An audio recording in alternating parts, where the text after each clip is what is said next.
So, man. Streaming live through the internet airwaves on your phone, tablet, or computer on Facebook Live and YouTube. It's time for the Dallas Prospect. Every legend was once a prospect. Here are your hosts, Law Nation, Silver and Blue Nation's Big Game James, and Darreck Diamond Dallas Prospect.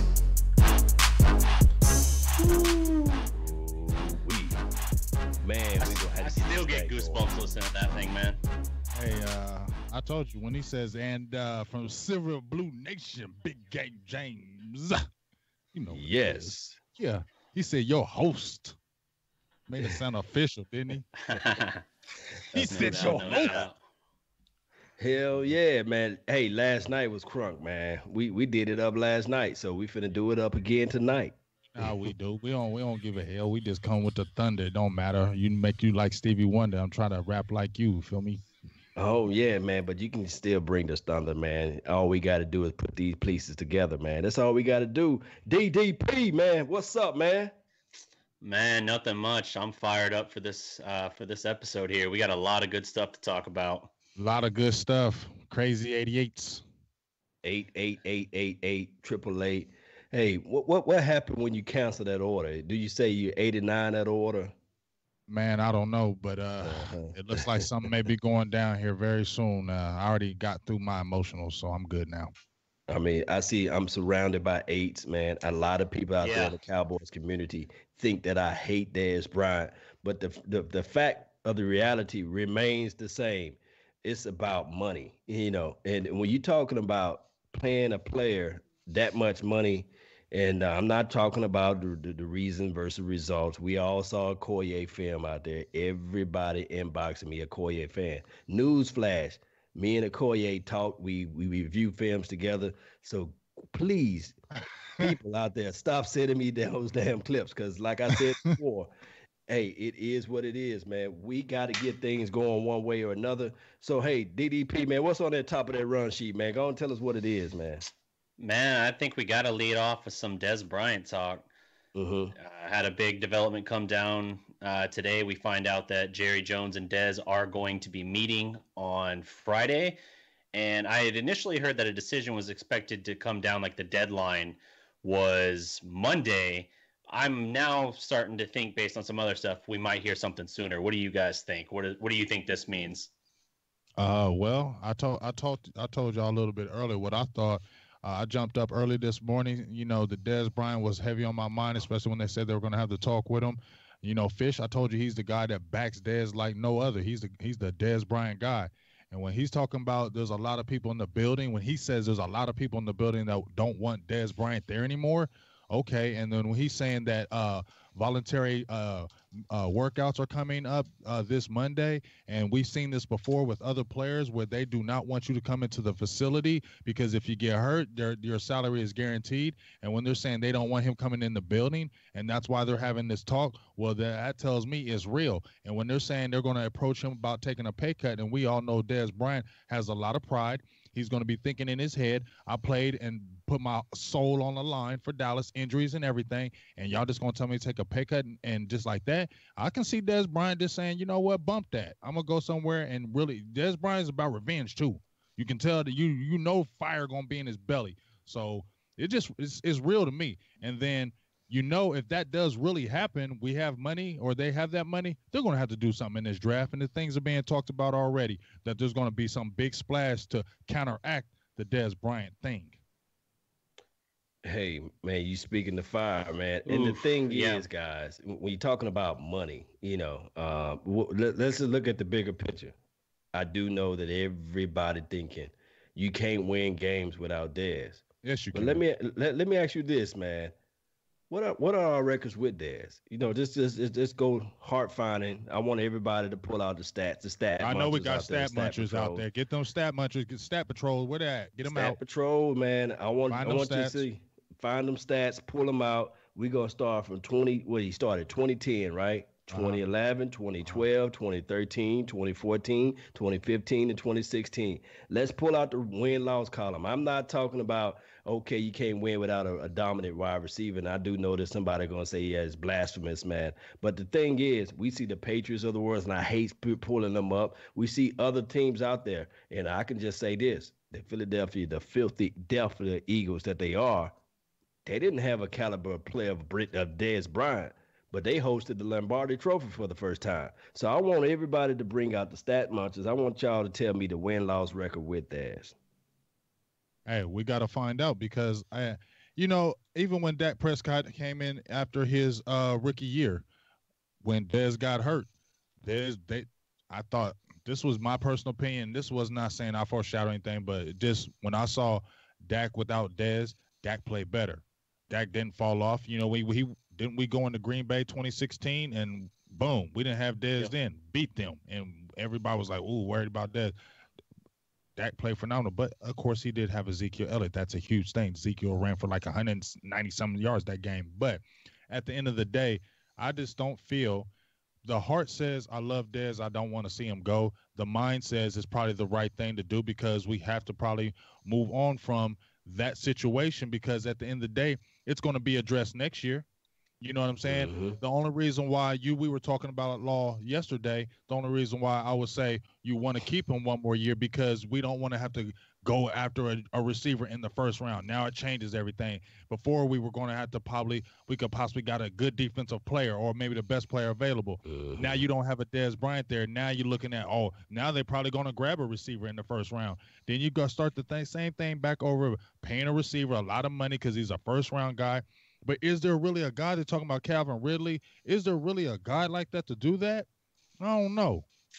Man, if this team don't get off that silly sauce, man, and get somebody in defense that can slap some people around and put their presence out there on the field, that is where you win the game. I do know that the flash player like the Calvin Ridleys of the worlds and whoever we may do, I do know the Cortland Sutton kid, he would sell a lot of jerseys.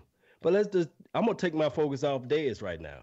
I'm going to pull up a quick hit on you guys. Let me ask you this. DDP, and also Big Game James. Okay.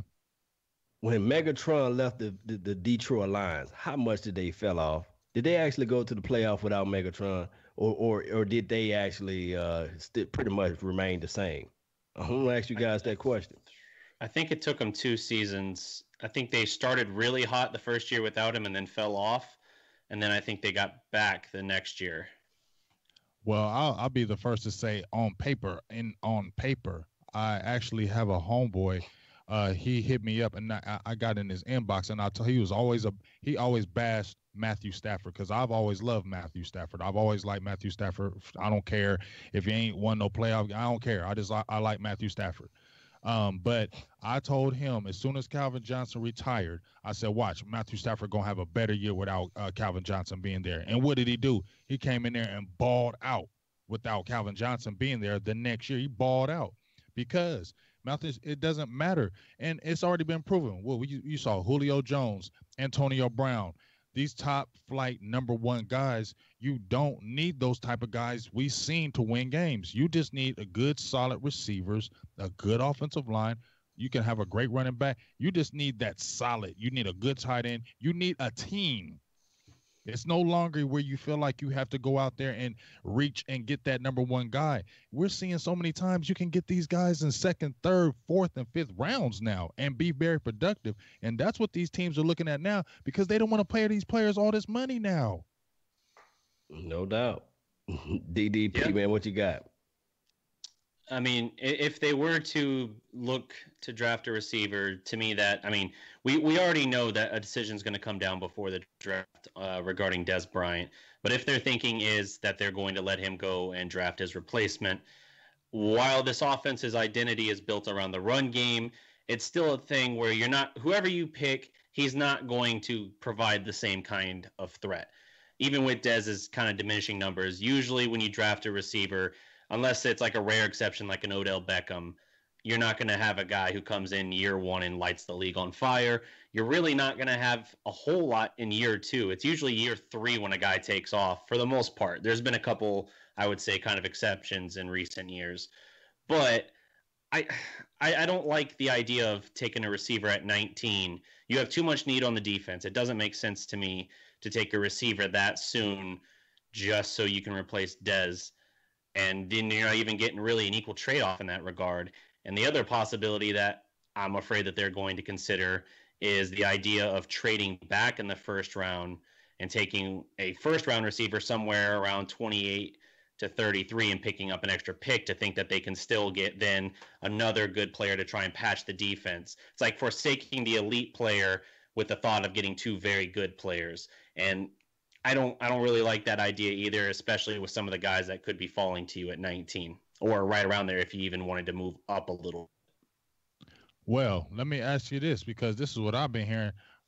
First off, let me give a quick shout out to everybody that's in here. I don't know, in the Facebook Live, Katina, Kevin, Mama T, Terry Turner, Stephen Gross, a few more, Harold, my dog, Taurus Cunningham, Daniel Caladeria, Columbus Jones. We got a lot of people. Arterio Sato, Annette, Frederick Garrett, just everybody in here. Shout outs to everybody. But I got a little scenario that we was talking a little bit about where I told you about the if they do get rid of Dez Bryant, or if they cut him and then they have that money, they are going to probably make a splash. It's in Dallas. Jerry Jones, if they got that $8 million or whatever money that they have available, they're going to make a splash. They're going to do some kind of trading. They're going to do something. And Earl Thomas thing is going to come back alive again, because what it's been saying is the Dallas Cowboys are going to have to do something to appease the fans for leaving Dez Bryant out there. So they're going to go out there and try to make a splash. What also I've been hearing is that possibly with this DeMarcus Lawrence thing, he's only signed a one-year deal. And Mike Fisher's been saying they loads and years and light years away from signing a deal. So if that's happening, they're saying that Harold Landry, who's been jumping up on the boards, and Vacha Lombardi's been talking about him as well. I showed some tape on him. He's a monster from Boston College. They could scoop him. What they're saying, they could scoop him with the thought of DeMarcus Lawrence. If he don't sign and he goes somewhere else, now you got somebody who's just as good possibly and cheaper, and then they go after Earl Thomas with using a pick and scooping Earl Thomas. Now you solidifying that defense. People don't talk about Dez Bryant no more because you came in and brought something else to improve that. Yeah, man. Go ahead, DDP. Because my thing is here, and I do know a lot of fans, and it is from older crowds too as well. But the falling in love player, that just doesn't work. We see all of this back and forth with, hey, we need to keep this player, we need to sign D-Law and all this. We need to figure out a way that once we sign a player, because anybody, I challenge anybody, what was the last Dallas Cowboys player that we signed to big money and then all of a sudden they showed up the next year? Everybody that we signed with big money, they disappeared like Casper the Ghost. So it's something that we need to figure out with this Cowboys nation that, hey, it's time out. So it's a prove-it deal for D-Law. And if he don't show up and show out, then he's gonna be gone. He's gone. It's the bottom line. Mm-hmm. But DDP, go ahead, do your thing. Man, if you can get Landry, I absolutely go get him. That's one of the guys who's absolutely, as you said, Vach has been hot on him and really pushed him. I really like what I see out of him, and I think that's a great idea, actually, that they look to kind of groom him as being your DeMarcus Lawrence replacement. You don't have to worry about paying him big money. The thing is, you win. I mean, it's so cliche to say, but you win championships with a defense. If you already have an offensive line that's top tier, it's not necessarily the best offensive line right now, but if you already have a top tier offensive line with an all-pro running back and a safe but capable quarterback most of the time, I think it makes sense to invest in that defense more, because that's where you're going to make the difference. That is your identity at that point. Instead of just trying to do what we did in 2014 and even in 2016, where it's like, hey, just keep the ball away from them, and that's how we play defense, basically. Forget that, man. Like, Go take the ball from them. Go punch them in the mouth. Get dogs, get guys that will maul them on the field and make their offense afraid to step on the field. That's what I want. I want to see that, and then you mix that with the Zeke run game. Dude, that's how you're going to get number 6, not by investing in another wide receiver in the first round. That is correct. And just to bounce off that real quick, because I want to, stay on it because I know we got other subjects, but just to bounce off of that, I don't mind, a lot of people have been getting on Stephen Jones, him being cheap and he's changing the whole team and he's doing things of that nature. He's just, but if we're talking about following the model of the Patriots and things of that nature, these things were happening.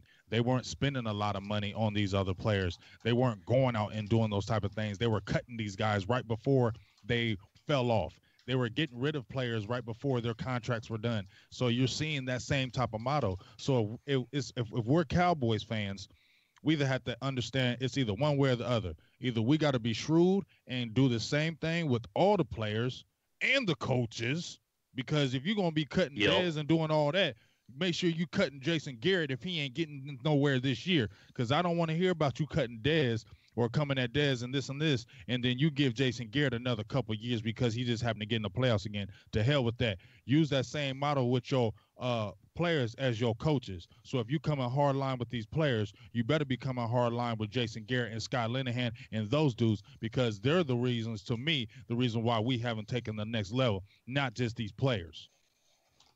No doubt. So let me answer a question, man. No Dak Ninja, he came up with the stats, man. Shout out and salute to him. He said, Law Nation, with Dez Bryant, they 42-37 with Dez Bryant. And we got another guy from the gallery. We got Matt. He says, Dallas idiots. If they cut Dez, the X is going to create unnecessary holes. So he's with that philosophy. If we cut Dez Bryant, I meant to say, it would be an unnecessary hole. So I want you guys to fill in on that topic there. Where did he pay?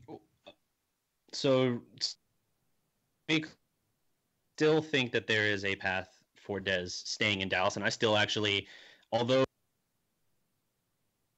Oh, you're cutting out. Where you go? Oh, Murphy, shout out to Murphy. Shout out to Murphy.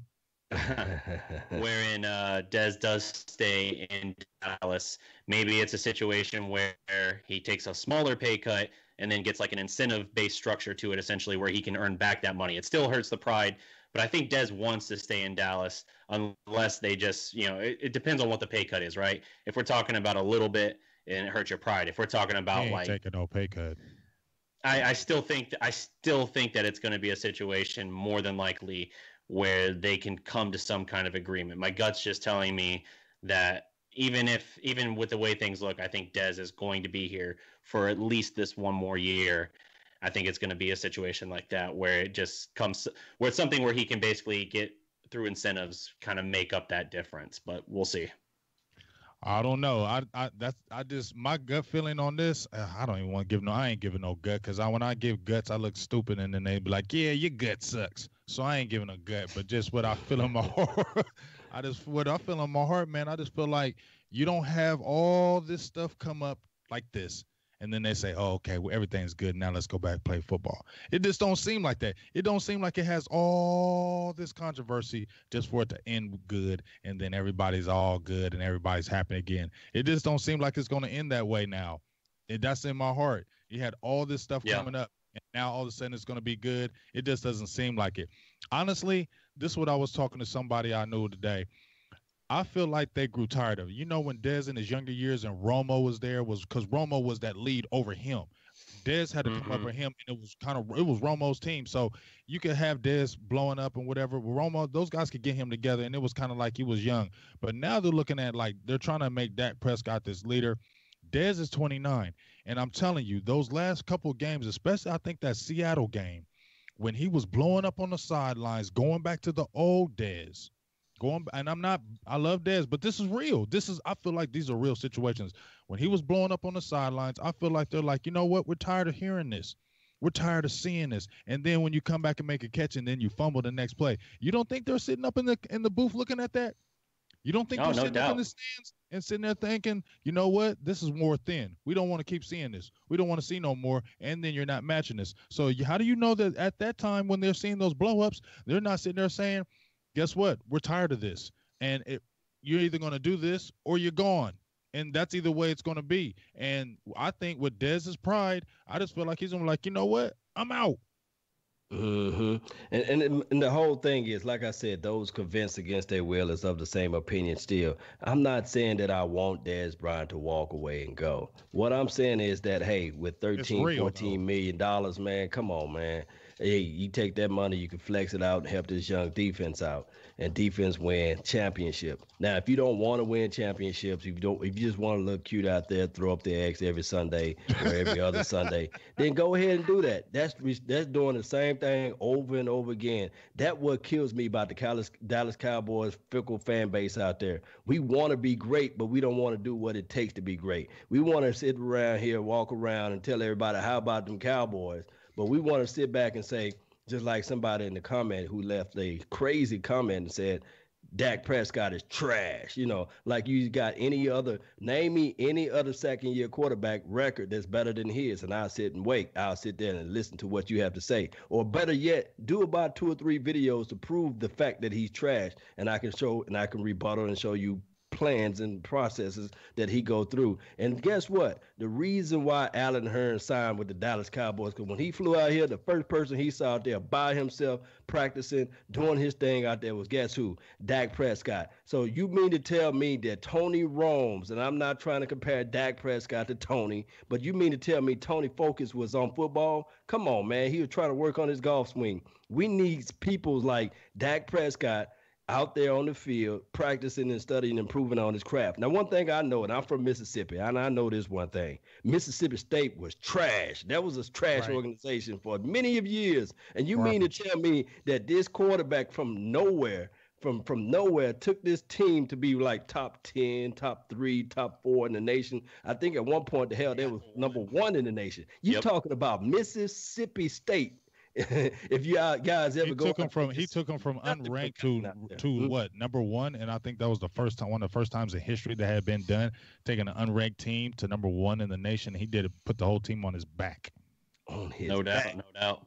Yeah, but see, everybody say, "Oh man, he trash." Man, I got some video and film and tape that, hey, without them big number 77 and those big old holes that we had on the line last year with Cooper, a guy named Bell, and a guy named Chaz Green that was looking like they can lay down, and grandma out there can push more weight than them. They're out there on the field. You mean to tell me that he's supposed to be out there looking like John Elway, Joe Montana, or Tony Romes out there? Come on now. Go back and watch the film. Go back and look at Elway's first couple of years. They struggled. If you look at all those top receiver quarterbacks, except maybe like a Dan Marino, Elway and them struggled. Well, everybody dogs, you can't even compare him to John Elway, and I'm not. I'm just saying, if you look at John Elway, he had the monkey on his back for how long? They used to say he used to choke all the time. So they say it about everybody, man. People just need to chill out, be quiet, happy we got a quarterback, because we can always go back to Chad Hutchinson, or we can always go back to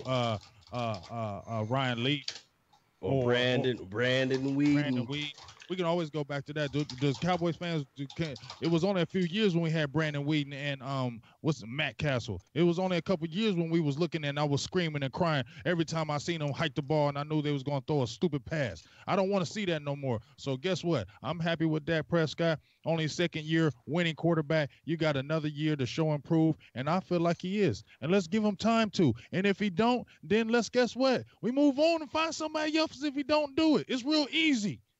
There you go, man. It's so easy, guys. Man, it's real damn easy. If you don't do it, get somebody else. Damn it, somebody else. That's what it's supposed to do. Ain't that what we do at work? You don't do your job, it's gone. And all the stat munchers out there, man, I want y'all to go back and find me Tony Romes. And I'm not trying to say Dak Prescott is better than Tony, but name me 2 years that he had consistently back-to-back winning seasons. I'll sit and wait. I'm waiting. Put that in the box. Go ahead, DDP, man. Put us back on track, man. I was trying to think of an answer to your question, honestly.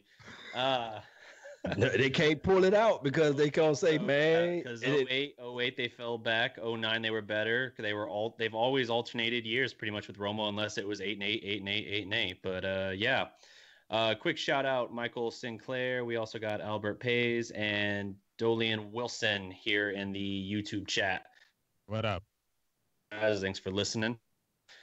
All right, so how about we tackle James, you alluded might be the splash move Dallas looks at in the draft, especially if the parting with Dez thing happens, if that comes down, whether it's Monday, if they move on from Dez, it could definitely be a almost like a makeup call and a splashy move to the fans to make a move and trade for Earl Thomas.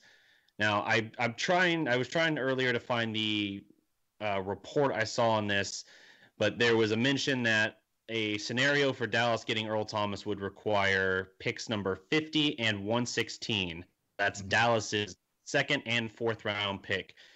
Do you take that is Earl Thomas worth that to get here for you? Law, let's start with you real quick. Man, I'll squeeze them because they don't have a second round pick from my understanding, and I don't think they have a third round pick. Deadline make deals. I think that we should just stick to our board. If we want to make the splash, in the first, we can do that. We got 10 picks. We probably can move up and lose our second round pick. And then with our third round, then we say, hey, we knock on the Seattle Seahawks door and say, hey, you're going to have to pay the man eventually $10 million. You don't have a third round pick. Let's just go ahead and I give you pretty much $10 million, and I'm also going to give you my third round pick.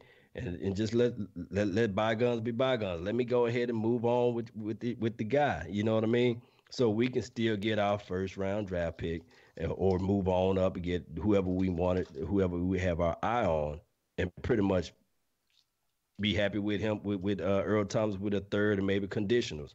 Maybe you can throw in a incentive base and say, okay, if Earl reach 5 interceptions, we'll give you a next year's third or next year's fourth or something like that.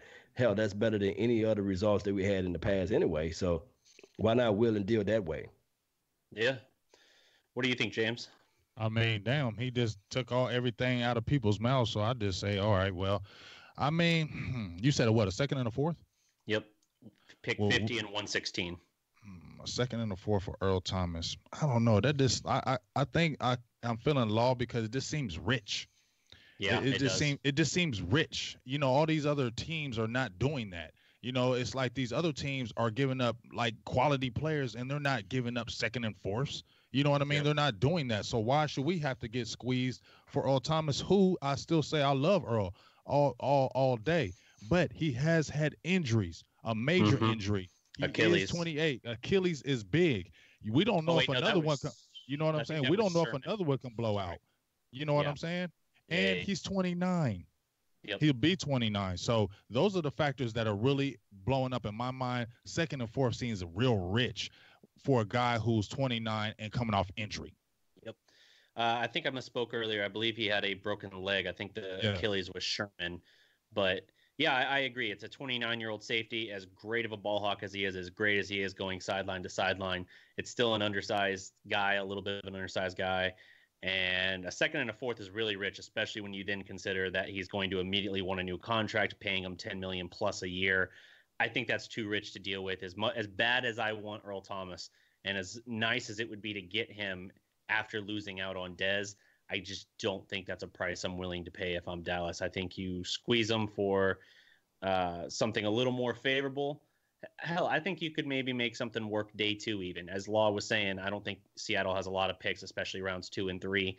So I think you could absolutely squeeze them day 2 and still find something serviceable that doesn't feel quite as backbreaking. You also do have to consider, though, the championship window as far as Dak's not making money, making a lot of money window.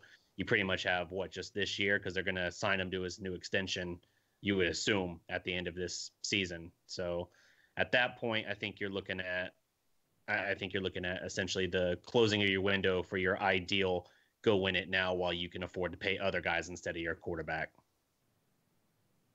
When you pay your quarterback big money and when you pay your wide receiver big money, you don't win the Super Bowl. You don't win anything. And I just have to say that, there's so many things out here that Cowboys Nation, we fall in love with the players. We fall in love with the glamour position. But you got to just figure out a way to focus on Ezekiel Elliott. You know for sure when Ezekiel Elliott is running the ball, he has that contagious tenacity out there, and he's going to bring in that extra safety down into the box. So with that being said, we do understand what we can do as far as defense. If we figure out a way to find a way to get Earl Thomas and find a way to will and deal Earl Thomas probably for a 3rd-round pick, that would just help elevate the actual defense in the secondary, and also it will help the linebacker because the safety do point out things that need to be done out there, especially in the cover 2 scheme. So if we figure that out, and whoever we get in the draft, this team will be a better team collectively. Now, I'm not saying that, hey, you just get rid of everybody on your offense and say, okay, we're just going to focus everything around Zeke. But what I'm saying is we got to think collectively and think responsible and get this thing going. Big game. Go ahead, take it over. I mean, thinking responsible is getting rid of Jason Garrett. That's how you think responsible. Well, we can't think like that right now because he's going to be there. So, I mean, as I said before, we can get all excited about that, but I feel like the coaching staff still got to be on blast. Like I said, we can get rid of Dez Bryant, bring in somebody, Earl Thomas, somebody, move up. Darren James has been talked about. We were talking about moving up and getting Darren James. That would be something great to do, too, because that's a game-changing guy that could change your secondary, can be in there for 10 years. But it don't freaking matter if the guys can't coach. So as I said before, Stephen Jones, stay over top of Jason Garrett because I don't like listening to his stupid little interviews where he just says the same stupid things. So I don't want to see the same stupid things coming out this season when we get some good players. You can get good players in the draft.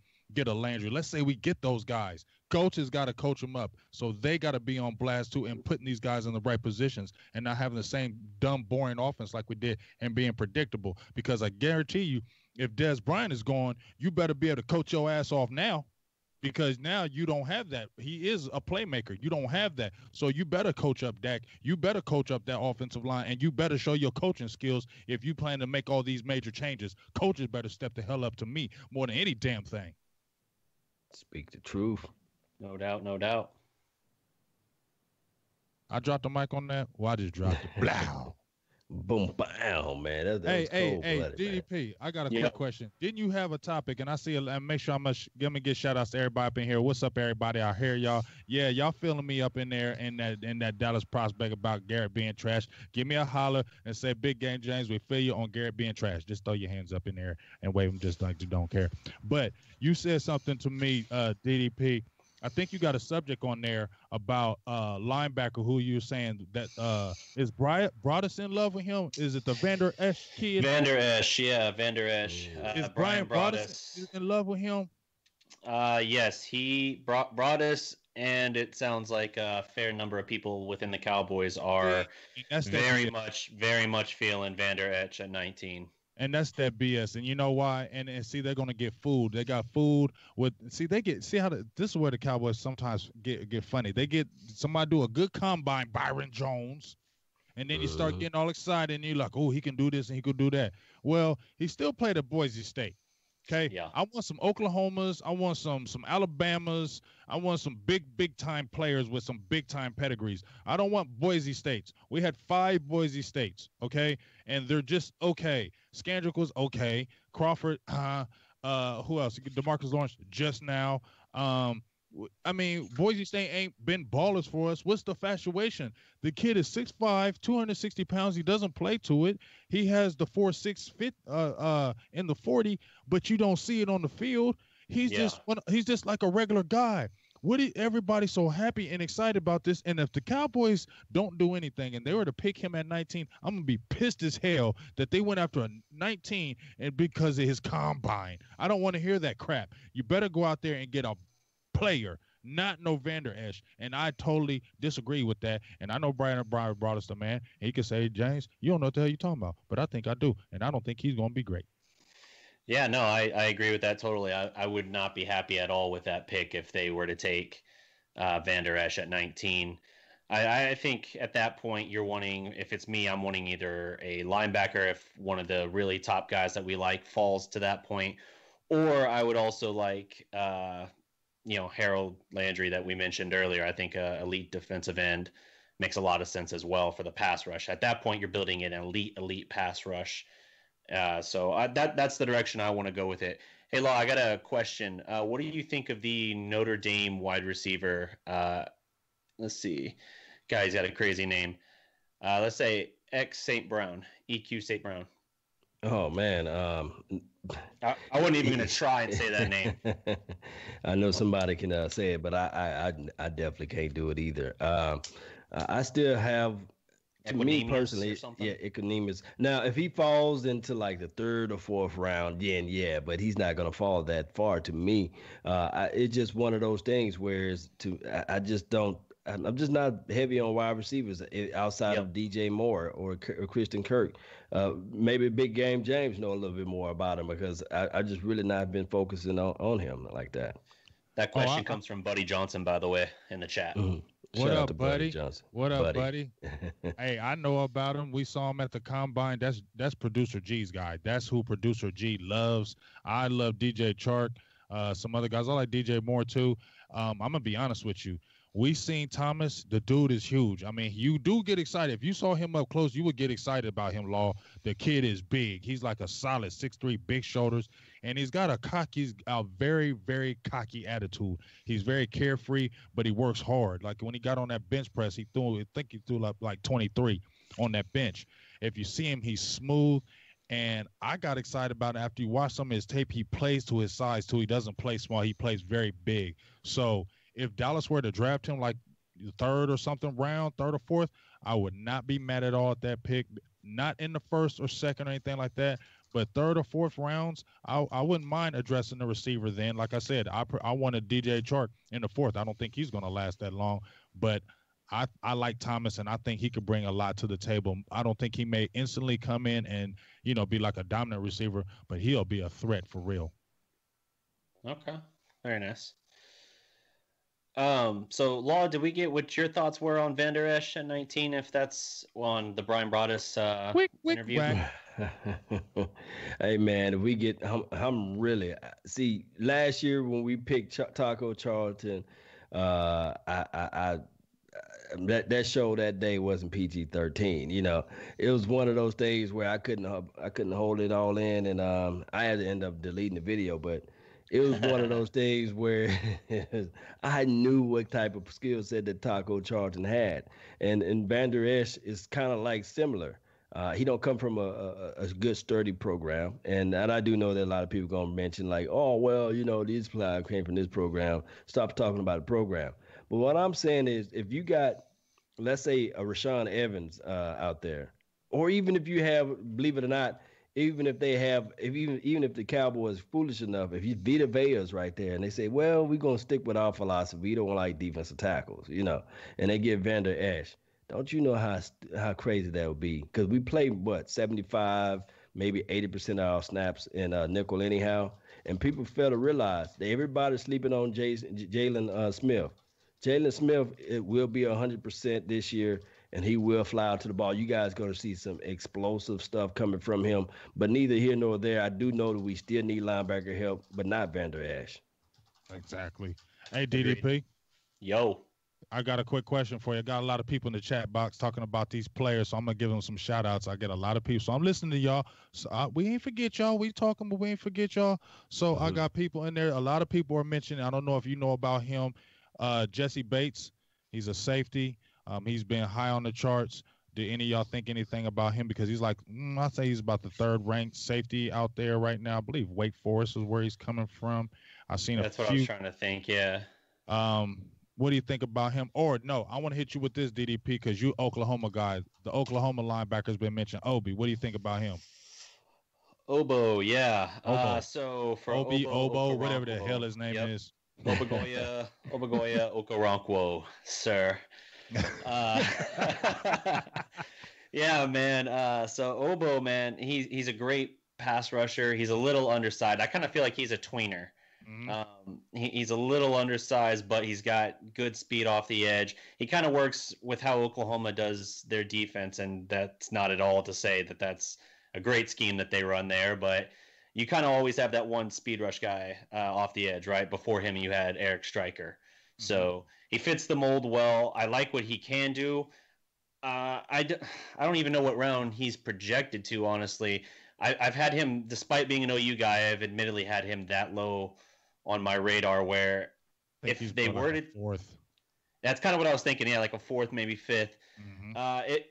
If they were to take him somewhere, maybe if he was like the compensatory fourth-round pick they got, I wouldn't mind it, but he's not a guy I think is going to come in and wreck shop immediately. You know what I mean? Right. I think he's a guy who would need 2-3 years to kind of bulk up, get to, kind of get a feel for it. And I think you can just find other guys that can contribute to the team faster. That's just me being honest there. Like I said, even though he's an OU guy, we keep want it real. Honest opinions. We want you to keep it real. real. Just like I'm going to keep it real. Somebody's jumped in there and said, what about Deshaun Elliott in the second round? I'm a Texas guy, and I'm going to say hell to the no. Because I like the Joker, but not no second round. He's not. He should have really stayed in college. He's stiff to me. I like him. He can make plays, but I told you the one thing I worry about with Elliott is in space because he's stiff in his hips. He doesn't have that good quick twitch and turn. And I feel like safeties and those quick receivers in the slot may give him problems. So draft him a little bit later. If you go after him, Cowboys, he said he would love to come to the Cowboys. I think he could be a good addition. Just not so early. If we're going to get any kind of game-changing safety, move up and get Darren James. That's the only kind of safety I want. Jesse Bates, good player. Maybe he could Bates, maybe Bates could come in and be that guy. Maybe I'm just on Darren James so hard. Maybe I'm just I like Bates, but I want a guy like Darren James that's going to come in and make a game change. We need a game changer. A young one would be great. No doubt, no doubt. No doubt. So anybody we get, I still have faith and hope at Chris. So hopefully Richards, hopefully he can just shape and mold him. And we already know that the players that we have now, we probably have to help them out, because I can't just see us going into the season again with the Jeff Heaths of the world and Kevon out there. We got to have somebody out there just to help put out there. Kayvon Frazier, I like Kayvon Frazier, but to me, I just never see Kayvon Frazier as a starting safety. I'm sorry. He just not that to me. He just has too many little limitations to me. He'll lay the wood on you for sure. We saw what he did to Rico Gathers, and we've seen him in games. He will lay the wood, but I just don't think he's going to do that full time. He's a part-time player. There's a reason why you get drafted that low. Not everybody who's a first-round pick probably deserves to be a first-round pick, but there's a reason why you was a sixth pick or a seventh pick. There's a reason why that happens. So you have some limitations. So I think you need to get guys out there that are coming in and are going to come in and start, especially in these first couple rounds. First 2-3 rounds, if we keep those picks, these guys need to come in and be starting and making differences. And one of the glaring needs that we have right now is the safety position. Because if they're talking about moving Byron Jones, maybe the corner, then like you said, the Jeff Heath or Kayvon Frazier, Xavier Woods, there's still a glaring need right there. That's true. 100, man. That's 100 right there, man. So what do you guys think of Jaylon Smith apparently feeling substantially better than he did last season? Do you think he's ready to take on a bigger role, or do you think it's going to be more or less the same where you can kind of play him like 30 snaps a game and that's about it? I think he's ready. I think he's ready, man. You give a guy like Jaylon Smith, a cerebral guy, somebody who's a student of the game, and you get him enough time to understand the system. And I heard 105.3 the fan. A lot of people saying he's going to move to Sam. That's not the case nor the scenario, because he said, I would do what the coaches would want me to do because I'm just that type of guy. But collectively, I would play better at the mic, And anybody, he didn't come out like guns are blazing like La'el Collins said, nah, I'm not going to move to inside. I'm going to stay at right tackle. But he kind of played it kind of like PC-wise and said, I feel better playing in the mic. I'm telling you right now, a healthy Jaylon Smith, there's nobody in the draft now that can equate to him. Maybe somebody can say Tremont Evans is in the same window or in the same box or the same frame. But I'm telling you guys, man, if this guy is who he is and who he say he is at this point. And I do know that he was telling us a lot of lofty stuff last year. But man, if this guy can just really be that, you guys gonna see a major difference in this front four, and a major difference also in the linebacking core. No doubt. Hey, well, I'm gonna tell you right now, I think he's definitely gonna be ready. I'm excited. He had a video where he had bowled, and he hadn't bowled in 2 years, and that means you can walk on them toes. Coming back from the drop foot, I feel like he's just getting him more confidence. People need to forget this will be his 3rd year in the program. Even though this will be his 2nd year playing, this is his 3rd year in the system. So he knows what's going on. So mentally, he's even more capable of being stronger in the mental game. All he was waiting for was where he could trust his body. And you could see later in the year when he played less snaps, he was getting more and more comfortable with his role. And when you're getting more sensation in that foot and he's being able to do more things with the foot, that was his only hindrance. It wasn't nothing else. He was a top 2, he was a top 5 pick, and there's a reason why he was a top 5 pick. And now that foot is coming back the way you want, I think he's going to come in and be nasty. I mean, think about it. He was playing on really 1 foot, still played 16 games, and still had over 70 tackles. Imagine with him coming off and being full strength and being that monster. 100 tackles, dog.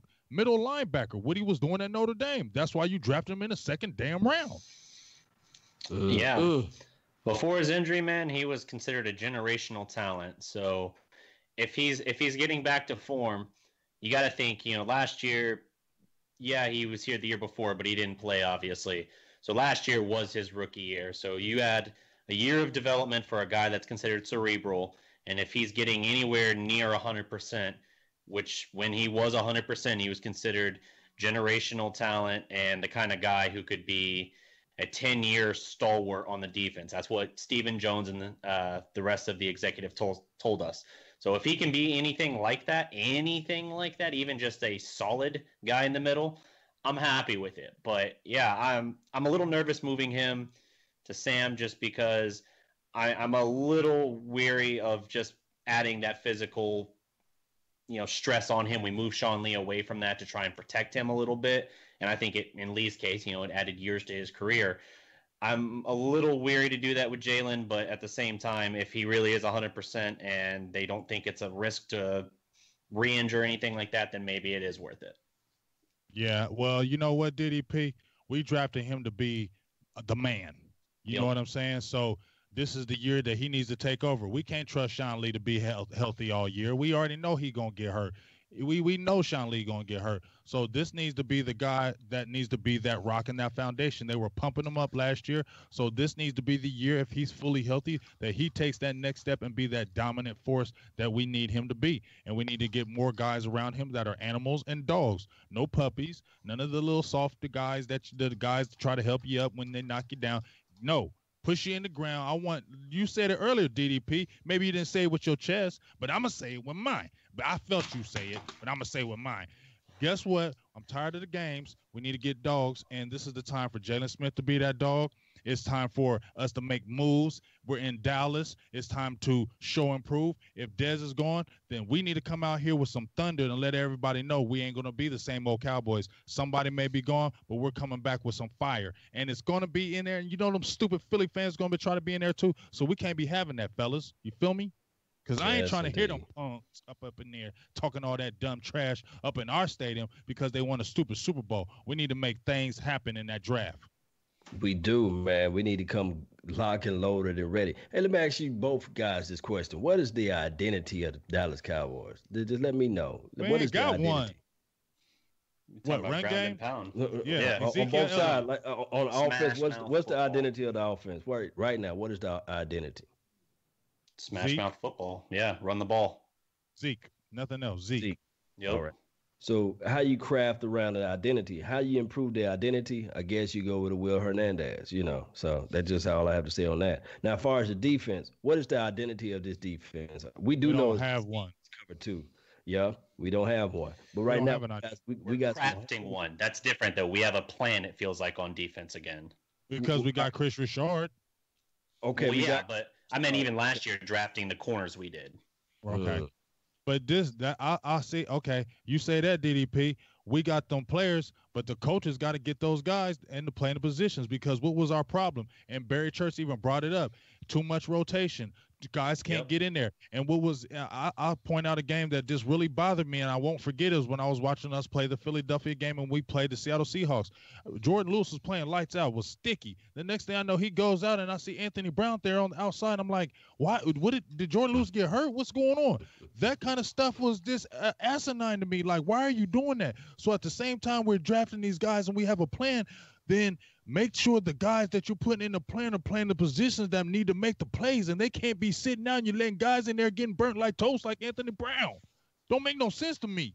And you know what the real problem with that, with both sides of the ball, with Rob Marinelli and also with Jason Garrett, the problem is that we see that the Patriots, and I hate to say this, I had to pull it out there, the Patriots and the Eagles, and it's like less than I think it's like 4 teams altogether use analytics. And I don't think that they use analytics. I think they use more of their gut feeling, like, hey, he played 5 snaps. Let's go ahead and put in this other guy. How much, I don't know, I know I'm throwing this out there to you guys, but how much do you think analytics plays a role with this Cowboys team? Because we know they ain't using analytics, because they still got in the 90s. Jason Witten. Yeah, they're still the 90s. I mean, they still running the same daggone pattern with Jason Witten, man. That is old and tiring. And I'm surprised they even use the tablets at the sideline instead of just like booklets with the printed pages. Yeah, I could see Garrett doing booklets of trying to do an old school philosophy. Man, you can have an old school philosophy if people are sitting there looking at you like, yes, because I believe in you. It's really hard for me to believe. Maybe I'm just hating right now, but it just seems hard for me to believe that all these players believe in Jason Garrett. I'm sorry. It's hard for me to believe everybody's just 100% behind him. I don't believe it. Well, the thing is with Jason, it's part of nepotism or cronyism or whatever you might want to call it. But and I know he's a Princeton graduate and all this stuff, but I wonder how much better, because I don't think that he's like office furniture at this point. I wonder how much better would he be if he just pick up analytics, just let me know, I don't know. I don't know. I just know one thing.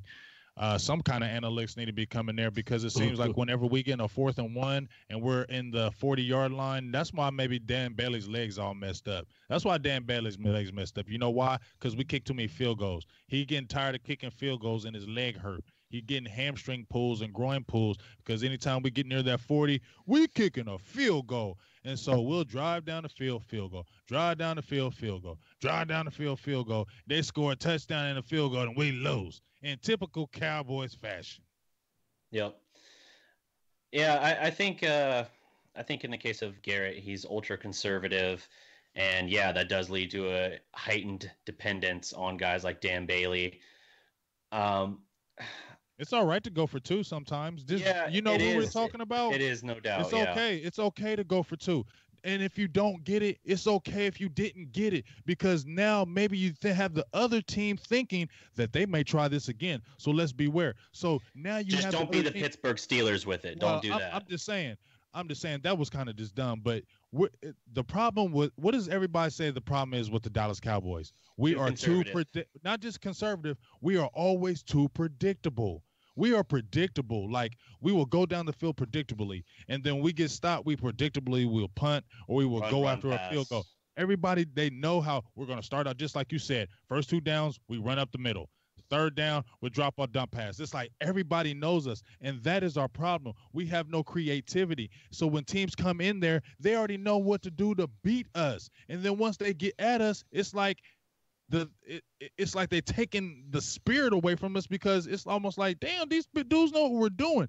It can't be that way. You got to be able to play in the NFL and be able to take chances. That's what you have to do. The teams that go to the Super Bowls, the teams that win Super Bowls, are the teams that take chances. They aren't the teams that are sitting there scared and worried about this. These are the teams that are saying, we don't care about this. We're going to take the chance. And when your players see that your coaches don't care, it gives them that mentality to say, we don't care who you are. We believe in our coaches, and they tend to play harder and even better. So if you go for that 4th down and you get stopped, the defense comes out there and says, that's all right. We're going to get the ball back for you because we believe in you.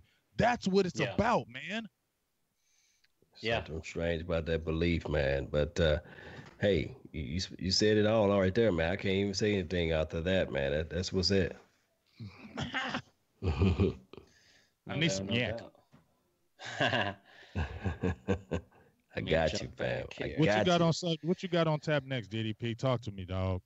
Yo, so what do you guys think about La'el Collins has since come out, and we were talking before about whether or not he would be moving back to guard or if they would keep him at right tackle. He's come out and said that he wants to stay at right tackle. Do you guys think that's the right move? Because I think James, you and I were in the camp saying he would be best suited for guard, but he could still be good at tackle. Well, if he's saying it, then I'm gonna just go by what La'el Collins is saying. I think he's a great guard, but I think maybe it's a point where La'el Collins is like, I'm getting tired of being moved. I don't want to move no more. Y'all had me at guard. Now you have me practice all summer and all training camp and all year to be a tackle. Now you want me to move right back to guard. He's probably just tired of it. And it's like, just leave me here. Let me hone my craft. Let me get good at one position and just leave me alone. And that's what Dallas needs to do. He can also make more money there too. Exactly. And he's already getting paid big dollar. And we all know that even when you're looking at in the draft, guards don't usually go high in drafts because you don't usually have to pay a guard. You can always find guards in those later rounds.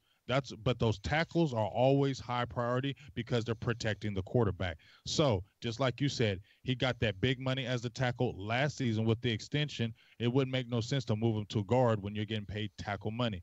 You have to probably just leave him there. And if he says he feels comfortable and get good and great at it, let him, because he played some nasty, nasty dogs last year, so he can only get better.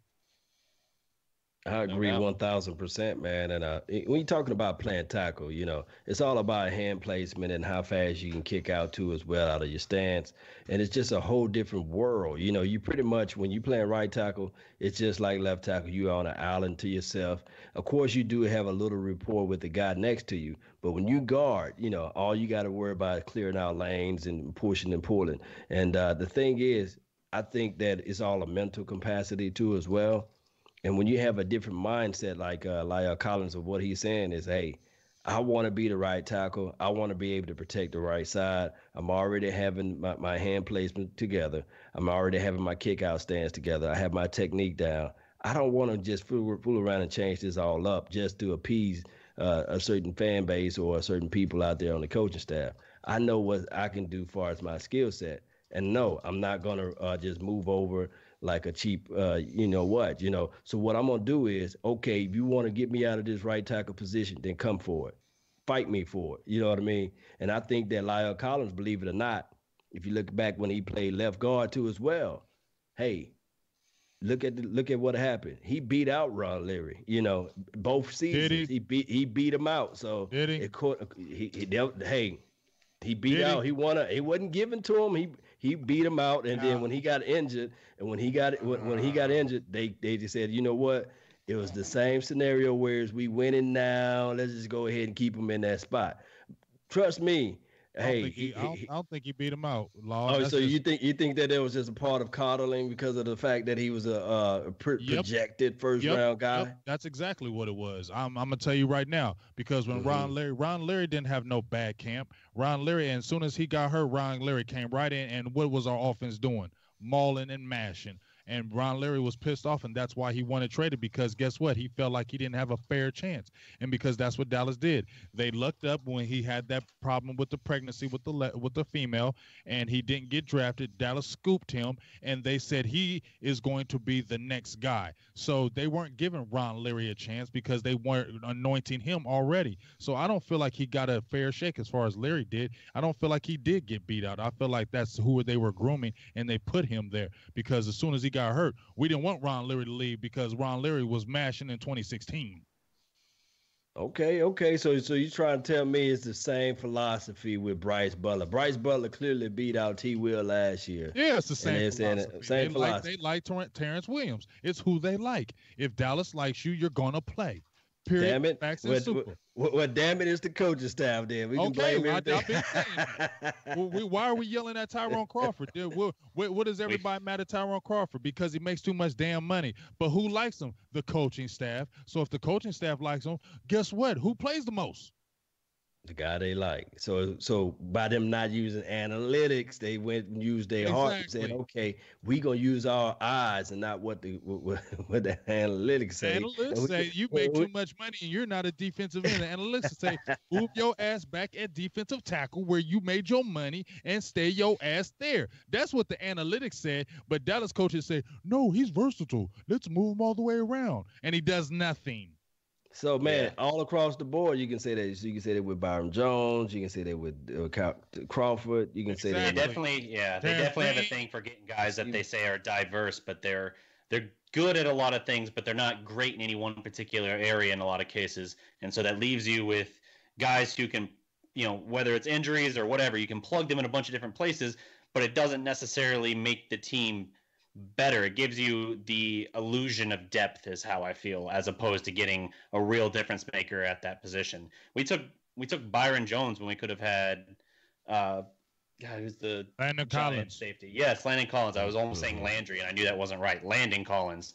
Yes, we took Byron Jones over Collins. So why do we liked how dynamic. Right. Because I think they liked his position flexibility, that he could be corner or he could be safety.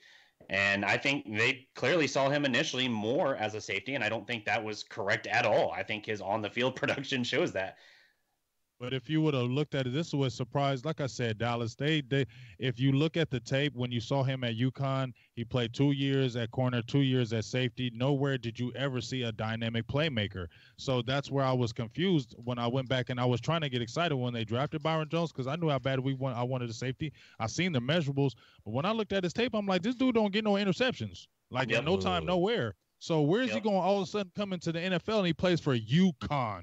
He doesn't play for Alabama or Florida State or one of these other top programs. He played for UConn, and he wasn't getting interceptions at UConn. So if you don't get your interceptions at UConn, you're not coming to the NFL getting interceptions, Dallas. Smells like Vander Esch. It smells like Vander Esch all over again. Don't do it, Dallas.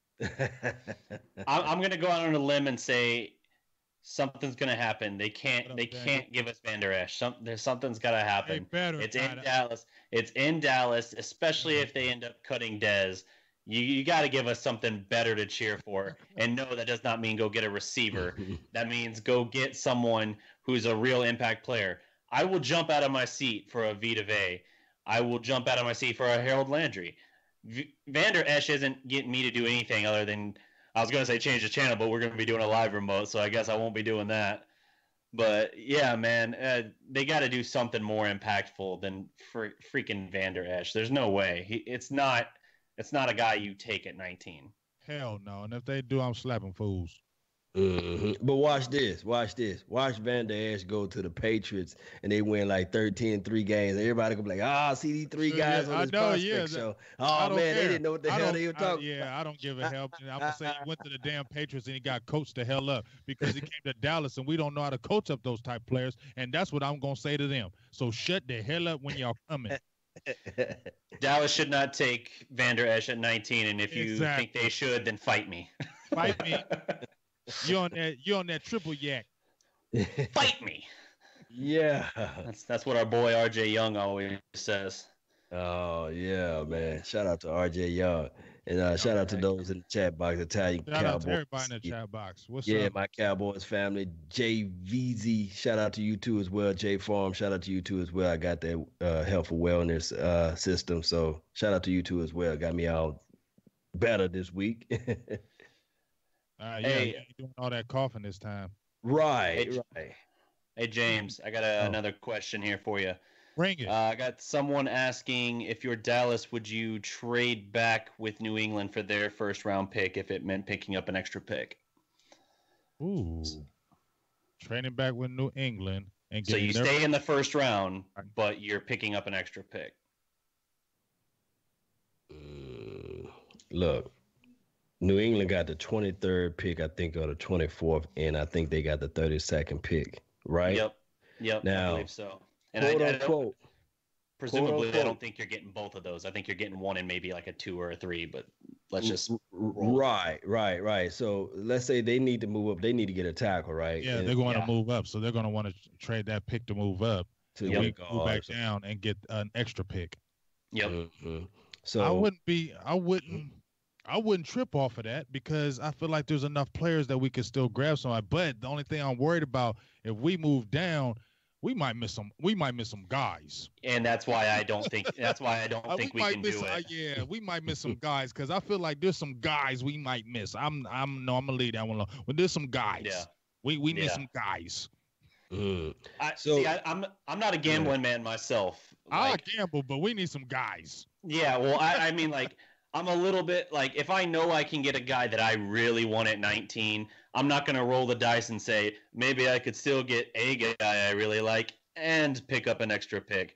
I'm just going to say, no, I got it here. It's mine to take if I want it. I'm just going to take this and know that at the very least I got a good pick. I'm not going to keep playing like it's house money and I can just, hit me. Like, there's no sense in that. Just take a good thing when it's there. Don't look a gift horse in the mouth, Yes, exactly. Anything I want to trade up because I want to trade up and get the guy. You know what I'm saying? I want to trade up and get the guy. I don't want to kind of trade back because I feel like, you know what? We need a guy this year. We need a guy this year in the draft.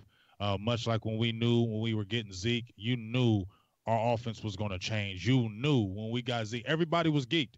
Everybody in the whole building knew our offense was going to change. Y'all was in trouble. We knew the league was in trouble when we got Zeke. And I want a guy like that where we can grab on defense like, yeah, y'all in trouble now. We got a nasty motherfucker on offense, and we about to have a nasty motherfucker on defense. That's what I want. There you go. What if let me tell you this, though. What if Howard Landry somehow be at the 23rd or 24th pick? He's not going to drop that far, Law. I know, but I'm just saying what? You know he's not going to drop that far. No. Back up, right? Like taking someone else at 19 or whatever, and then trying to trade back into the first to get Harold Landry. What was the Atlanta kid from last year that we really was high on, but the Atlanta kind of stepped up? Tarowski, like Takaris, UCLA, right? Yeah, Takaris McKinley or something? Yeah, Takaris McKinley. We were going to take him. Yeah, when I saw tons of mock draft, they had him going around 20, 22nd, 23rd, 24th. Atlanta did that on purpose because, Blank don't like Jerry Jones. I think that was one of the things where you ain't getting him. Yeah, man. So, I mean, there's things to think about, man. I don't know who Patriots, do they have a second round pick? I don't think they do this year, do they? They don't. I don't think they have because they Patriots trade away picks like it ain't nothing. You know what I'm saying? They wheel and deal all year. They trade away a pick in a heartbeat just to get a pick. So, they always willing. That's what I like about them because they're not scared to sit still. They're always trying to do something to improve the team. Whatever they got to do to improve the team, that's what they're always trying to do. They're not ever standing pat. They're not ever feeling like we're satisfied. We're good where we got. Even if we went to the Super Bowl, we feel like we got a dynamic team and you got a really nice running back. I'm going to draft a running back behind you who's really good, who's just going to push you. Yeah, there's nothing wrong with competition because if you notice with the Dallas Cowboys, we don't put competition. I've said this before. We don't put competition with our top players. We get a top player and we don't want nobody to bother him. We want him to just be the dog. No, you need to get guys behind them that push them to make them when they wake up and know that, guess what, if I don't perform or I hurt my ankle, I may never get my job back again. Players play better when they play a fear of losing their job. You're right. And that's what Jimmy Johnson always instilled in everybody. Hey, anybody can be gone at any second, especially the lower people on the lower totem pole of the team. It was always chances for them to get the hell out of there. So, I mean, it's one of the things. You fall asleep in this training class, you gone. Come late for a few meetings, you gone. If you arrive late, if you Michael Irvin, you arrive late, I'm leaving the plane. Even Troy Aikman, I'm driving off. So, yeah, we need to have that type of mentality back on this team. I miss those days. To be honest to you guys, I miss those days. Them other teams have them right now. Everybody's talking about Doug Peterson, second-year coach. But didn't the year before, your guy from Atlanta was a second-year coach? Wasn't Quinn a second-year or third-year coach? But before he went to the Super Bowl, He hadn't been with Atlanta forever.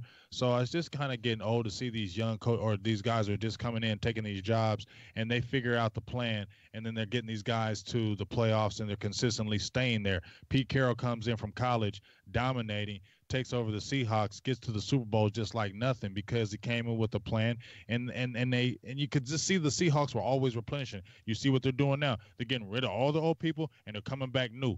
You get what I'm saying? Those type of philosophies you got to have, and you got to have the coaching. You can have all the players, just like I said, this is my frustrating thing, and I hate to beat the dead horse, but we can draft all these damn players all we want to. We can get these free agents all we want to. But if these coaches don't step the hell up, man, it's going to be the same damn year, man. And, hey, Broussard, man, I don't care what T. Will tweeted out. My thing is with T. Will, he going to have to get that foot together.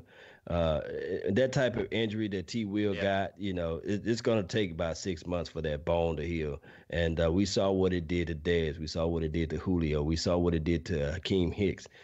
We know for sure, without a shadow of a doubt, that T. Will is not in the same frame of those guys, or not even in the same production that they have out there. So my thing is T. Will, if he want to be on his team next year or continue to be on his team, he's going to go on an injury reserve. To me, he's not going to play until week 9. And it's going to be one of those things where at this point, he's not tradable because they're going to look at last year's results, and he's not even cuttable because of his dead money that they will have. So to me, he's going to be on his team, but he just need to fall back, recoup, and be ready for week 9.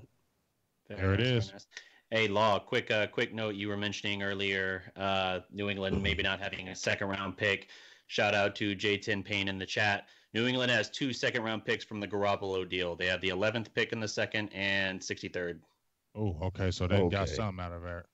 Out of that. So you can still will and deal. I'm not saying that if you're going to get a Vander Esch anyway, because that's who they saying they're going to get. Man, please, Lord, don't. Please, Lord, don't. I'm praying to the football gods for that to happen.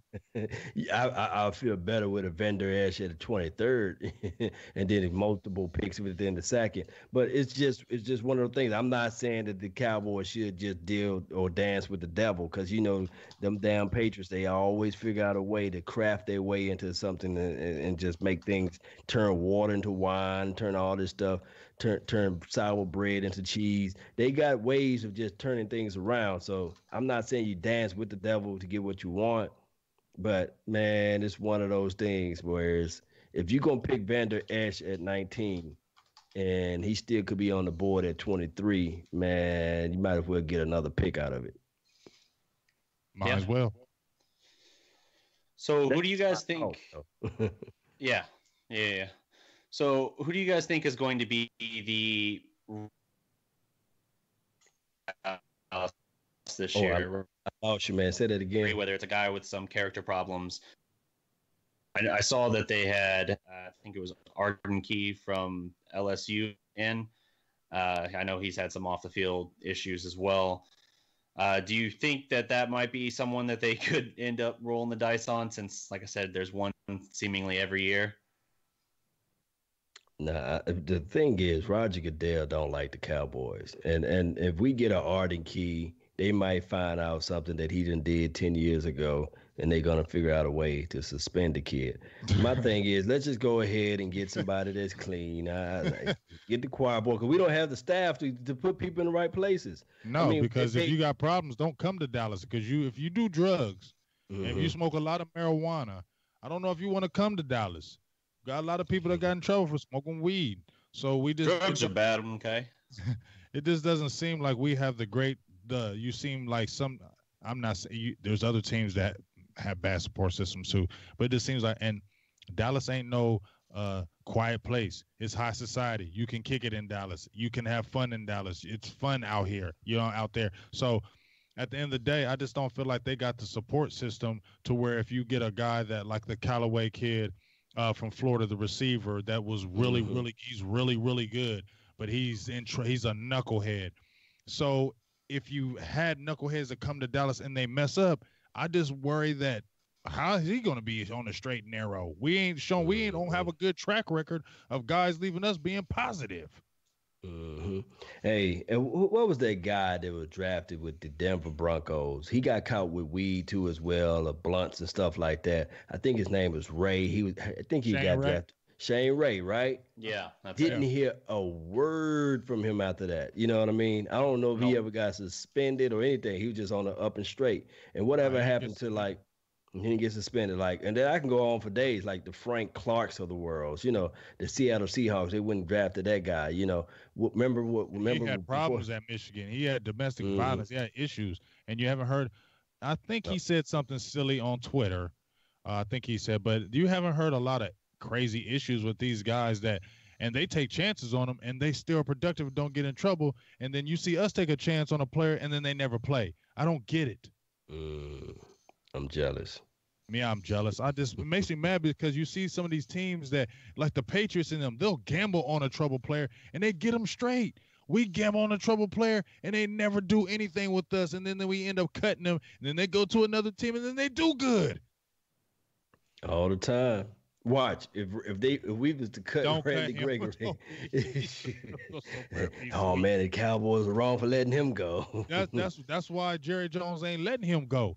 Jerry Jones ain't Uh, letting him go because he know deep down inside if I cut him, he gonna go somewhere else. He gonna ball out because no matter what anybody tells me, I don't care till you blue in your face. He may not play, but Randy Gregory was nasty. He was nasty. I don't know if he's like that now, but there was a reason why they went and got him, and I told you there's a reason why they gave him a 94 because they knew he was that good. That's why they're yeah. still keeping him on the roster because they know he's still that good. You're not going to keep a dude on the roster that long if he ain't good to you. Yes, indeed. Yep. And to answer your question, DDP, oh hell yeah, I love Arden Key's film. You know what I mean? Yep. He's It's just nasty. one of those things. It's He just looks like a like wet Randy dream. Gregory. There you go. And guess what? He had Randy Gregory troubles. I mean, Yeah. Right. if you look at his I frame, like the talent too. if you look at his frame, he has a Randy Gregory frame. He's like 6'6". He's like about 240, 242. Randy Gregory came in light. He was only about 245. But some of those guys that come in like that, they play that hyper position, they're stronger than they look. That's why when you watch Randy Gregory, it was like, oh, he's got to put in weight. But he had that good, strong playing strength. He had that wiry strength where he doesn't look like he's strong, but he's stronger than he is. And I think that's what gets you excited about Key. And he's got a good, quick first step. But you just worry about, man, what if he gets in trouble? You need him to be on the field. That's what you worry about. And if you had red flags in college, you're almost going to have something in the pros because now you don't have the supervision. Man, and I see people talking about what have Randy done and Arden Key, what have you. But Randy thing is, man, if you just go back and I'm gonna try to show some film on his guy, his band coming off the edge is like no other, man. It's just sick. sweet. It's like, It's sick. man, you can when you just look at his practice and you can say that's 10 sacks right there. you can't just look at you know it. right off the top. There's 10 sacks. The dude is sweet, man. I don't care nobody. The dude has that bend. That's what you said, Law. And that bend in them long arms and that Long frame. arms. And he's just that dude that Alden Smith is the same type of guy. And what is he doing? He's out the league because guess what? He had red flags in college, and those red flags showed in the pros. Is a reason. I mean, some kids get it together. Some kids do it. But a lot of times when you have red flags in high school, red flags in college, you're going to have red flags in the pros.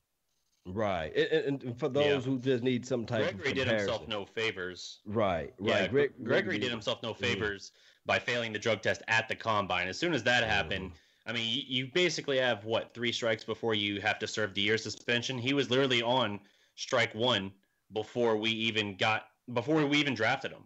So at that point, that to me, that's different. That was a ridiculous risk, I think, for Dallas. I see the talent, and I get why they did it. If you can get him straightened out, he can really contribute for you. But, look at where we are from it. We haven't been able to reap any benefit from that. If it eventually works out, I still think for a second-round investment, that's not the kind of pick that you can make. Dallas gets way too ballsy with the second round, man. That they take all the guys who are coming off injury or who are character risks around there. We had Bruce Carter, we had Sean Lee. Those aren't character risks. Those are, to be clear, injuries. But we had both of them. Gregory. Who's another one that we had? We had one or two other. Well, Gavin Escobar, that's not an injury. That's just a failure. Yeah, Gavin. I don't know what the hell they were saying. That's not to my point. I just still get angry about it irrationally. Right. So, but yeah, I just think Dallas. I think Dallas just gets too. For some reason, they think the second round is the swing for the fences round by thinking outside the box, but too rarely do they actually hit on one of those picks. And as a result of that, I think that it's kind of holding back. It's kind of holding you back in terms of your starting lineup, right? Because in the first and second round, you should be filling in either starters or significant rotational players. And when you're taking chances on guys that you're like, well, he's going to be out this entire next year, I don't want that at this point. I don't want that. There's more. There are plenty of guys you can plug in right now that can contribute. A guy like Jaylon Smith might ultimately work out. He was a little bit of a different situation just because it was our doctor that did the surgery. Yes, right. Indeed. So, right. I mean, shout out to DP Dwayne Porter, man, for making the donation to help grow the nation. But you're talking about when you're talking about gambling, right? He said Tyreek Hill, KC took a gamble on him. Yeah, but we took a gamble on sense of a player that we know for sure had an issue with the weed and everything. But we also made a gamble with Jordan Lewis because at the end of the day, there was a situation where it could have backfired on him because he put all the chips on the board and said, you know what, I'm gonna take this stuff to trial. I'm gonna take this girl to court. And outside of what, Ezekiel Elliott did, we didn't know that problem was going to escalate the way it did with Ezekiel Elliott. But the thing is, with Jordan Hill's situation, with Jordan Lewis, I meant to say, and Ezekiel Elliott, what made them two different was at least Jordan Lewis was able to go to court and able to get his name cleared. Ezekiel Elliott never been arrested, you see. So he had no way to really fight his case out in the court of public opinion or to win in the court of courts or what have you. So the thing is, do Jerry Jones fall in love with making a gamble every year? I'll say yeah. So if I'm a betting man, what is it, 15 days from now, 16 days from now, we might hear Arden Keys. We might hear Arden Keys' name being called. Well, we shall see. Or Callaway, because was it Antonio Callaway? Yeah, Antonio Callaway. I could see us probably trying to get him late. Mm-hmm. But if they get him late, I'm not tripping off of that. Hey, I got a couple questions for y'all. What about Hill? I got a couple questions for y'all from some people in the group. All right, group chat. I got Edwin McGill ask about what do y'all think about the Coney Ely signing? That's for both of y'all. I like it. The guy's got unreal athletic ability. Now, he's not a high sack guy, which for a defensive end might kind of, trip some people out. But, I think I sent a group text to you guys this past week. I think he had something like 9 passes batted down at the line of scrimmage last year. Like that is something that we sorely miss in terms of, you don't always have to get to the quarterback. Sometimes you can just disrupt. And that's one of the unique ways in which you can do it. I like him a lot for a rotational player. I don't think he's going to come in and set the world on fire. But if you're trying to build a dominant defensive line for the first time in God knows how long in Dallas, I think he's a substantial add, and especially at the price you got him at. Mm-hmm. What about you, Law? Man, you're talking about a guy that has, like you said, instincts. Those balls that were batted down. That's instincts there. And then you got a guy that can rush too as well. Now, against the run, you can call him probably average at best, but he's going to be a guy that's just going to be able to fly out to the ball. I really think that that's a good depth pick for us. And think about this too as well. We never know how Taco is going to progress. We never know who else, the David Irvin situation. We might end up 16 days from now, looking at a trade for somebody picking up David Irvin. Uh-oh. So it could be spicy. So we got to have some type of, plugs in place. So it's a good move altogether. I saw that film of him playing against. I had to go back to the core. I had to go back. What made Coney so special when he played with the Panthers? And it was, he had a big hog up front, Keywan Shorts, another guy. He had Luke Kuechly flying out to the ball. So he was able to play freely, and he wasn't double teamed. So if you have a guy now that's able to fly out to the ball and not going to get double teamed, you got a guy that's going to make some plays, and that's what we need. We need playmakers, and I think he's going to do that. Yeah, especially with Rob Marinelli. Don't sleep on Rob Marinelli's front four coaching. I mean, I like him as a defensive line coach. I just don't like how he does all them damn rotation. And he's old as hell. That's the only thing I don't like about him. But I got another question for y'all, and I'm gonna kind of jump in on this one. This is from Taurus Cunningham. Can Taco Charlton bounce back this season? I'm gonna answer this one because I'm gonna write an article on Taco Charlton, and that was my draft pick. I wanted to draft Taco Charlton. A lot of people was bashing me, saying he's a bust, he's this and that. But 3 sacks isn't a bust, especially when you play part time. He didn't get in the lineup like he should have. If you're a first round pick, you need to play more. Now, guess what? DeMarcus Lawrence had a breakout year, and he's a left defensive end. We have a plethora of maybe too many left defensive ends. Our problem is we don't have the right defensive end that can go after the left tackle and make the havoc. That's what we need to find, the right defensive end. Taco Charlton is not a right defensive end. He's a left defensive end. Shimmy Schembechler, who coached him or has ties to him because that's a Michigan guy, basically came to a show and said he's a left defensive end. Where did he get all his sacks? Left defensive end. So I think he's going to be able to bounce back. I think he's going to be a good player. Has a whole year to get weight on him. When he came in, he looked like a small forward. Let him get in some bulk and get up to a big, strong 280. He's got long arms. I think if you've seen him at the University of Michigan, I've seen him at Pickering Central because it's a school out here. So I've seen him out of high school out here. Every single year he got better with more time. When he played and got playing time, he played behind Frank Clark before he went to the Seattle Seahawks. This come out, by the way, you can read on thedallasprospect.com. Insert. Yes, indeed. So I think we lost you a little bit, DDP. But in closing, man, in closing though, as we about to wrap this thing up, I really appreciate everybody that's in the chat box, man.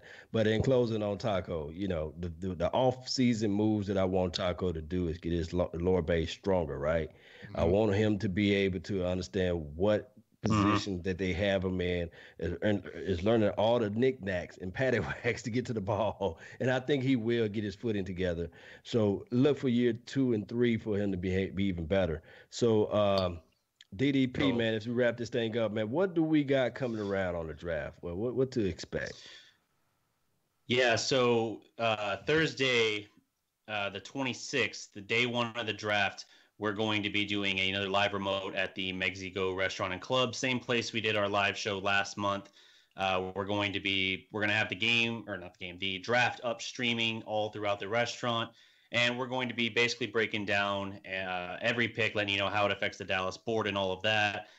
Law, you're going to be there for at least a part of the evening. James, I know you're flying in. We're going to have Computer again as well from 3-6 Mafia. So we're going to have our guys, and we're going to have a good representation, good time, man. I think we might also have some perks that we didn't have the first time around as well. We better. Yes, indeed. And I'm just playing. Yeah. Hey, and another thing too, with us, man. You know what I'm saying? I'm number one for them perks.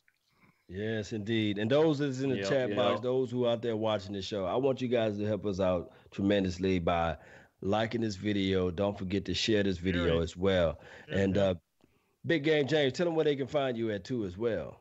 Well, y'all can find me, Silver and Blue Nation. We're on Facebook every Sunday. We've got a new time, so if y'all haven't heard, 3:30 to 5 o'clock now, Eastern Central Time. Check us out. Facebook Live. You can also check us out on YouTube, Twitter, Instagram. Also, if you can't actually watch the show, you can check us out on SoundCloud, iTunes, and Google Play. Just look up EBSN, Silver and Blue Nation. We'll come right up, and check us out.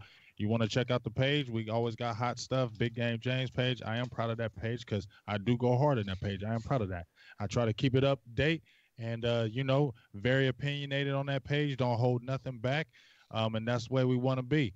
I let everybody have their opinion on there. Just don't go crazy on there. You know what I'm saying? But we're definitely not going to be biased on that Cowboys page. We're going to talk real Cowboy stuff. And if you don't like hearing some negative things about the Cowboys, get the hell off of my page.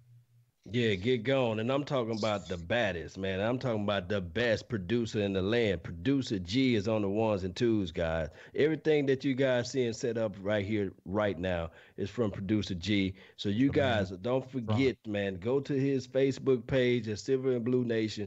Don't forget to do a review, watch this content, watch his stuff. And man, I'm telling you guys, you will not be disappointed. And if you are, come see me, because I got some words for you.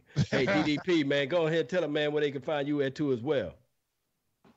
Yo, so check out the website, thedallasprospect.com. Also, don't forget to subscribe not just to the Dallas Prospect, also subscribe Silver and Blue Nation and Law Nation on YouTube. Like us on Facebook. Find all the great content. As James was saying earlier, every SoundCloud, iTunes, and Google Play Store. All right, DDP. We are everywhere. We are just growing this show, and we're getting better. If you're not already a P1 of this whole setup here that we got, if you're not already a prospect, man, you don't know what you're missing. You should just go ahead and join us now. There you go, man. That's all our time, man. That's all our time, man. I really thank you guys for yours. And remember, you're listening to nothing but the best. Salute. We out. Peace. Every legend was once a prospect. Every legend was once a prospect, baby.